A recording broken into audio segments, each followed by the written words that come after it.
322 निकले, 8 vote reject हुए।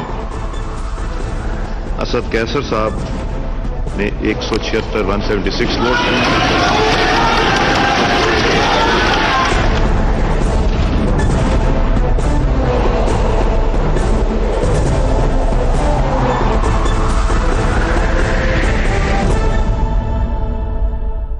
Good evening and welcome to United Faria. कौमी असेंबली दिल्ली स्पीकर और डेप्यूटी स्पीकर दोनों पीटीआई के। Let's take a look at the headlines tonight. कौमी assembly में भी तब्दीली आ गई। असद कैसर स्पीकर कौमी असम्बली और कासिम सूरी डिप्टी स्पीकर मुंतखब हो गए। अपोजिशन में इंतशार, पीपल्स पार्टी का शहबाज शरीफ को वज़ीर आज़म के ओहदे के लिए वोट देने से इनकार। कौमी असम्बली में एहतजाज के दौरान पीपल्स पार्टी ने नून लीग का साथ नहीं दिया। तहरीक इंसाफ के रुकन असम्बली का शहरी पर तशद्दुद, क्या मामला सिर्फ माफी से खत्म हो जाएगा?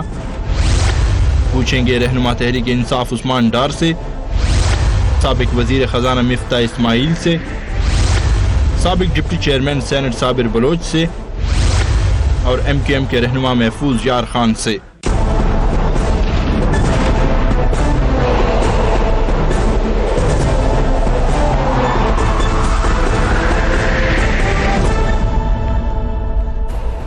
And a very warm welcome to the show. Tehreek Insaf के असद कैसर कौमी असेंबली के नए स्पीकर, जबकि कासिम सूरी डेप्यूटी स्पीकर मुंतखब हो चुके हैं। असद कैसर ने पीपल्स पार्टी के सीनियर रहनुमा खुर्शीद शाह को शिकस्त दी। असद कैसर ने 176 वोट्स हासिल किए। अपोजिशन की जानिब से खुर्शीद शाह साहब ने 146 वोट लिए, जबकि 8 वोट मुस्तरद हुए हैं। इसी तरह वो तमाम अफवाहें और तज्जिए गलत साबित हो गए जो कह रहे थे कि शायद कोई अपसेट हो सकता है, कोई जो नतीजा जो है वो पीटीआई की जो एक्सपेक्टेशंस है उसके बरक्स आ सकता है। ये भी कहा जा रहा था कि शायद पीटीआई के कुछ अरकान खुर्शीद शाह साहब को वोट दे सकते हैं, मगर ये तमाम बातें जैसे कि नतीजा नजर आ रहा है गलत साबित हो गई हैं। अगर हम नंबर गेम पे नजर डालें, पहले भी आपको कई दफा दिखाया, will show you once again कौमी असेंबली में तहरीक इंसाफ और उसकी इत्तेहादियों की पोजीशन। तहरीक इंसाफ की 151 नशिस्तें हैं, MQM की 7 नशिस्तें हैं, बलूचिस्तान अवामी पार्टी की 5 नशिस्तें हैं, BNP बेंगल की 4 नशिस्तें हैं, GDA की 3, अवामी मुस्लिम लीग की 1, जमहूरी वतन पार्टी की 1 नशिस्त है। तहरीक इंसाफ की मजमूई वोटों की तादाद 173 बनती है, मगर असद कैसर ने 176 वोट हासिल किए हैं। दूसरी जानिब अपोजिशन के वोटों पर निगाह डालते हैं। मुस्लिम लीग नून के 81 अरकान हैं, पीपल्स पार्टी के 54 अरकान हैं, MMA के 15, ANP का सिर्फ 1 रुकन है। इस तरह अपोजिशन के कुल वोट 151 बनते हैं। आज जब कौमी असेंबली में असद कैसर के मुंतखब होने का ऐलान किया गया तो मुस्लिम लीग नून की जानिब से एहतजाज किया गया और जाली मैंडेट नामंजूर के नारे लगाए गए। मगर जो इंटरेस्टिंग बात है वो ये कि पीपल्स पार्टी ने इस एहतजाज में नून लीग का साथ ही नहीं दिया। देख लीजिए, ये जो मसनूई मैंडेट दिया गया है और जो लोग कल गलियों में ये कहते थे, जो लोग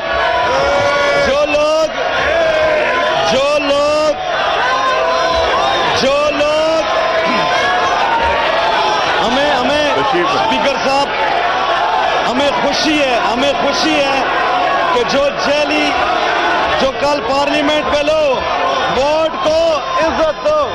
ऑपोजिशन का इत्तेहाद आगाज में ही इंतशार का शिकार हो चुका है। पीपल्स पार्टी ने वजीर आजम के ओहदे के लिए शहबाज शरीफ को वोट देने से भी इनकार कर दिया है और शर्त रखी है कि अगर शहबाज शरीफ की जगह कोई और उम्मीदवार लाया जाए तो उसे वोट देने पर गौर किया जा सकता है। इस हवाले से आज बिलावल भुट्टो ने कुछ कहा, लेट्स वॉच इट। हमारा पार्टी ने नून लीग को किया है, देखते हैं कि वो कौन आखिर वक्त में नामजद करते हैं और तब फैसला करेंगे कि पाकिस्तान पीपल्स पार्टी क्या। शहबाज शरीफ आपको जब यही सवाल आज शहबाज शरीफ साहब से किया गया कि पीपल्स पार्टी ने उन्हें वोट देने से इनकार किया है तो उन्होंने क्या जवाब दिया, लेट्स वॉच दैट। मुतहदा ऑपोजिशन का जो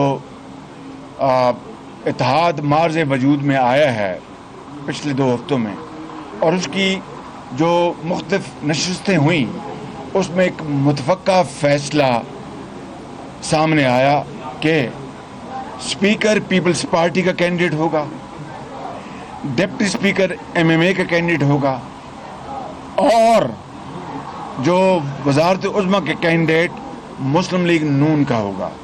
ये फैसला मुतफ़क्का फैसला था, लिहाजा हम इस फैसले की पूरी तरह पासदारी करेंगे।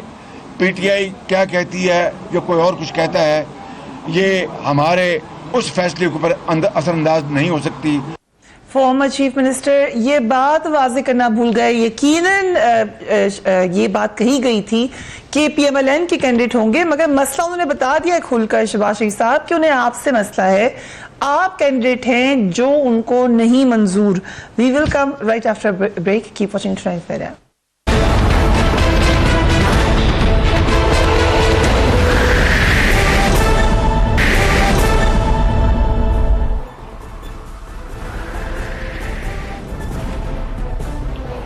And welcome back, Usman Dar साहब। I'll start with you. Speaker और डेप्यूटी स्पीकर के आपकी तवक्कुआत के मुताबिक वोट मिले हैं, या आपके ख्याल से कि अपोजिशन की जानिब से 180 से ज़ायद हमायत का दावा किया जा रहा था उससे पहले?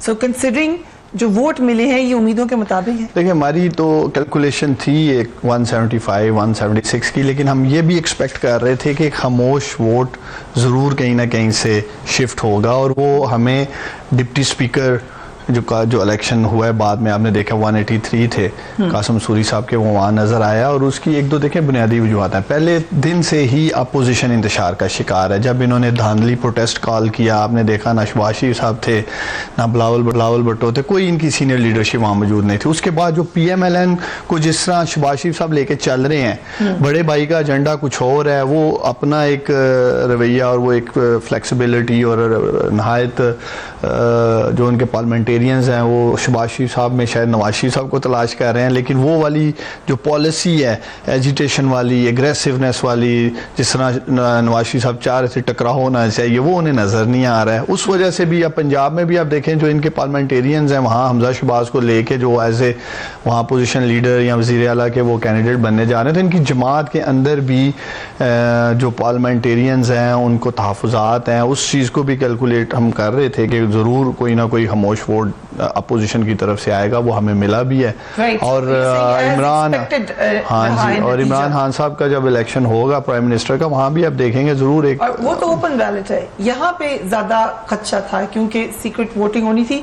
आई will come to you Miftah Ismail sahab, क्या वजह है कि शुरू में हमने देखा कि थोड़ी यूनाइटेड अपोजिशन फॉर APC भी कॉल की गई, मगर आहिस्ता आहिस्ता ये जो आपस के ताल्लुकात हैं वो इतने मजबूत नजर नहीं जी। पर तो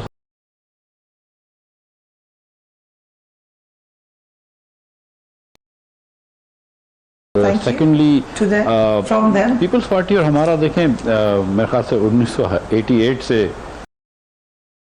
है, तो और एक डिफरेंट फिलॉसफी ऑफ गवर्नेंस है। आपने देखा है कि पहले हमने जब मुशर्रफ साहब एक अननेचुरल अलायंस था जैसे कि कहा जा रहा था, ये नहीं कहिए कि मतलब मैं ये कह रहा हूँ कि ये एक अलायंस है।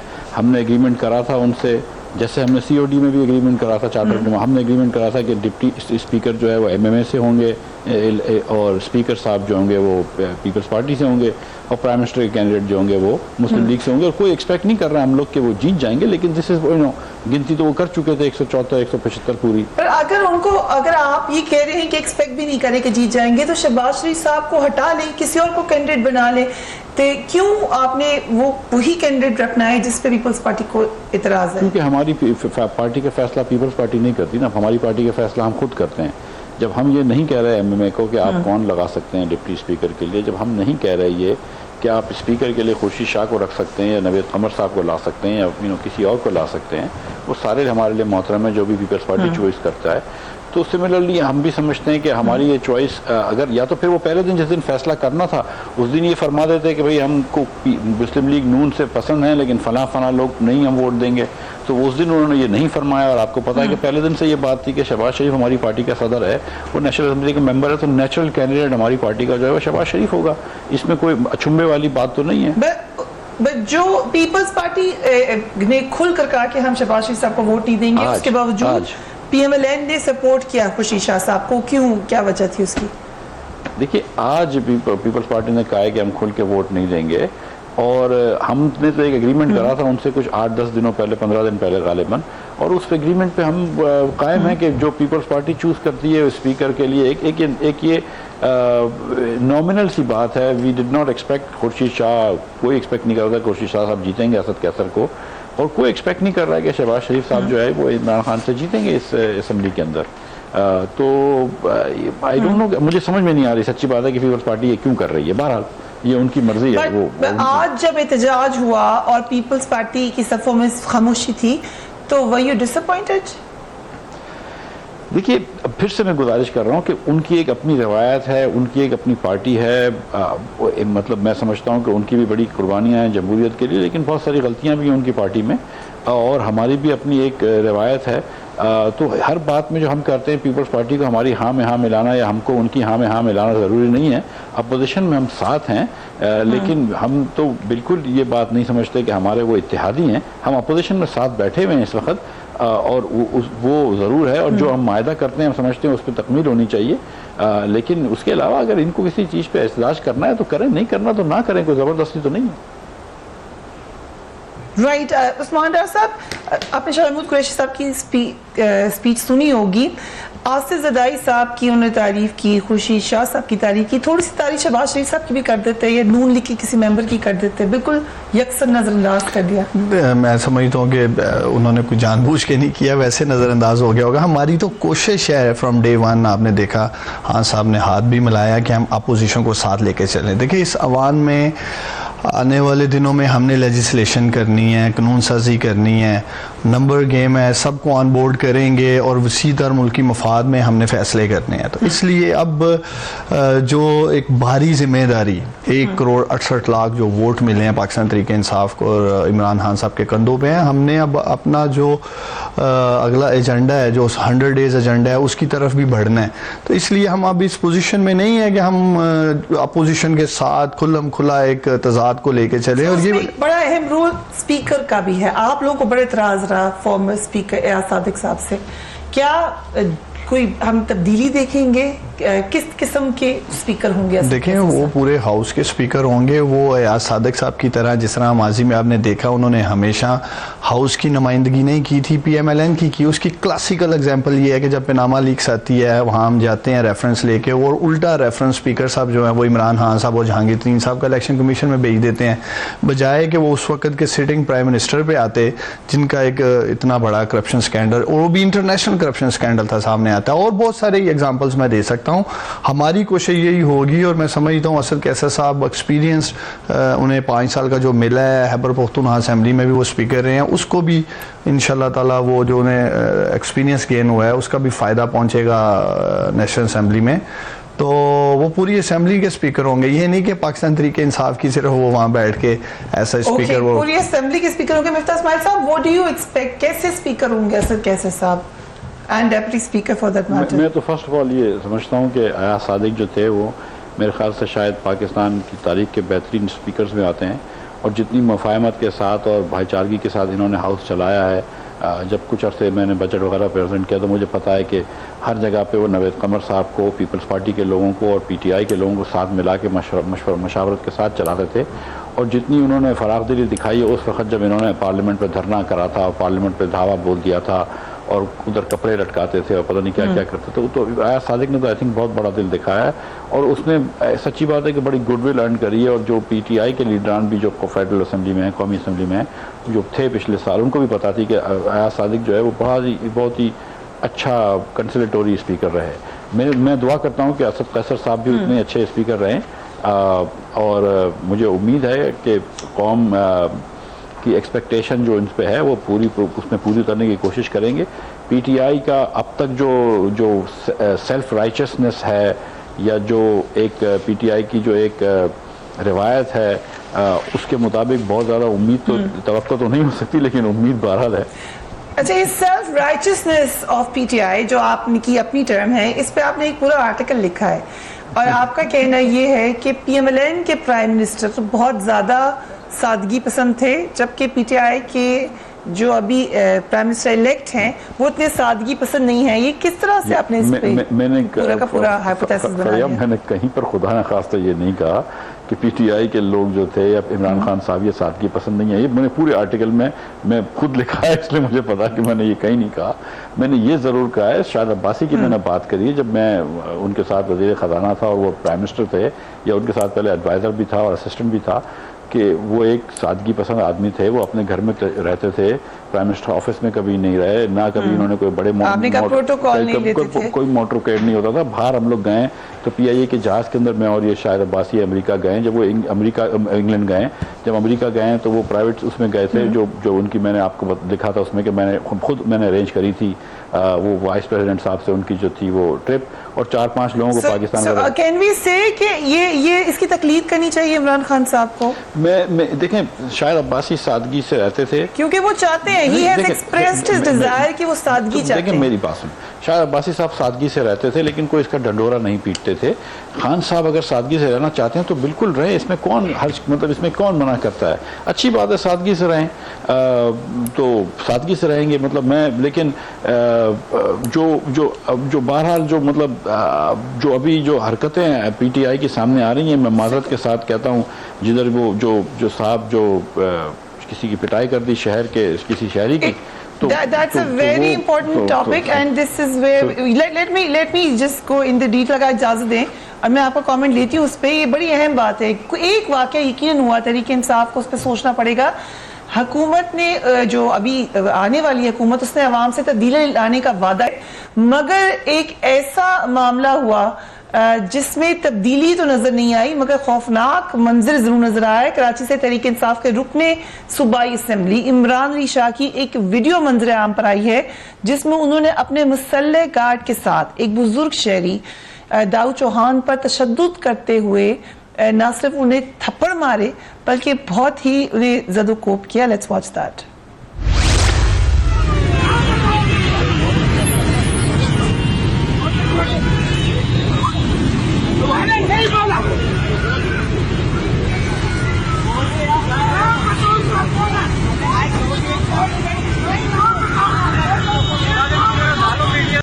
वक्फा लेते हैं एंड इस पे बात करेंगे। We will be right back.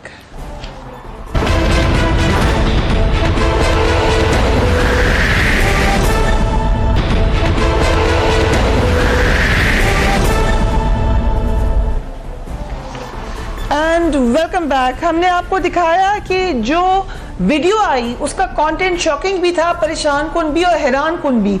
उसके बाद जो इमरान अली शाह साहब ने एक मीक अटेम्प्ट एट अपॉलॉजी की, वो उससे भी ज्यादा अफसोसनाक थी और हैरान कुन थी। Let's watch it.